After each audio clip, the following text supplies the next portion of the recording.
ਕੰਮ ਛੋਟਾ ਵੱਡਾ ਨਹੀਂ, ਬੰਦੇ ਦੀ ਸੋਚ ਹੈ ਛੋਟੀ ਵੱਡੀ। ਕਿ ਬਾਹਰੋਂ ਖੱਟਣਗੇ, ਨੀਅਤ ਅੰਦਰੋਂ ਜਿਨ੍ਹਾਂ ਦੀ ਖੋਟੀ। ਉਹ ਪੌੜੀ ਪਰਖ ਲਈਏ, ਪੈਰ ਜਿਸ ਪੌੜੀ ਤੇ ਧਰੀਏ। ਰੋਟੀ ਹੱਕ ਦੀ ਖਾਈਏ ਜੀ, ਭਾਵੇਂ ਬੂਟ ਪਾਲਸ਼ਾਂ ਕਰੀਏ। ਗੱਲ ਇਹ ਆ, ਜਿਹੜਾ ਹੱਕ ਹਲਾਲ ਦਾ ਰਿਜ਼ਕ ਹੁੰਦਾ ਨਾ, ਉਸ ਰਿਜ਼ਕ ਨਾਲ ਕੋਈ ਰਿਜ਼ਕ ਵੀ ਨਹੀਂ ਰਲਦਾ।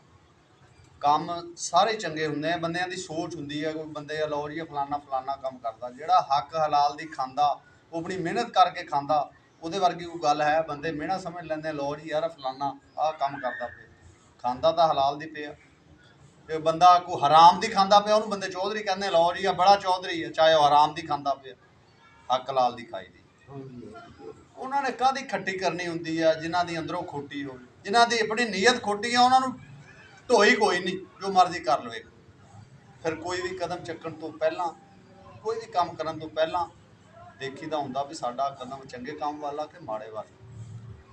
ਉਹਦੀ ਪਰਖ ਕਰ ਲਈਦੀ, ਫਿਰ ਕੰਮ ਨੂੰ ਕਰੀਦਾ ਹੁੰਦਾ। ਕੰਮ ਕੋਈ ਵੀ ਚੰਗਾ ਮਾੜਾ ਨਹੀਂ ਹੁੰਦਾ, ਹੱਕ ਹਲਾਲ ਦਾ ਹੋਵੇ, ਚਾਹੇ ਉਹ ਛੋਟਾ ਹੋਵੇ ਚਾਹੇ ਵੱਡਾ ਹੋਵੇ। ਉਹਦੇ 'ਚ ਮਿਹਣਾ ਨਹੀਂ ਸਮਝੀਦਾ ਹੁੰਦਾ। ਹਲਾਲ ਦੀ ਰੋਜ਼ੀ ਕਮਾਉਣ 'ਚ ਕਦੇ ਮਿਹਣਾ ਨਹੀਂ ਸਮਝਣਾ, ਚਾਹੇ ਸਿਰ 'ਤੇ ਤਕਾਰੀ ਚੱਕਣੀ ਪਵੇ, ਚਾਹੇ ਕਿਸੇ ਦੀ ਜੁੱਤੀ ਪਾਲਿਸ਼ ਕਰਨੀ ਪਵੇ, ਹੋਵੇ ਹਲਾਲ ਦਾ। ਹਰਾਮ ਦੇ ਨਾਲ ਖਾ ਕੇ ਉਹ ਕਰਕੇ ਫਿਰ ਅੱਗੋਂ ਕੰਮ ਹੋ ਜਾਈ ਹੁੰਦਾ। ਸੋਚਣਾ ਚਾਹੀਦਾ ਇਸ ਗੱਲ ਦਾ, ਅਸੀਂ ਗੌਰ ਨਹੀਂ ਕਰਦੇ ਪਰ। ਹਾਂਜੀ ਹਾਂਜੀ ਬਿਲਕੁਲ।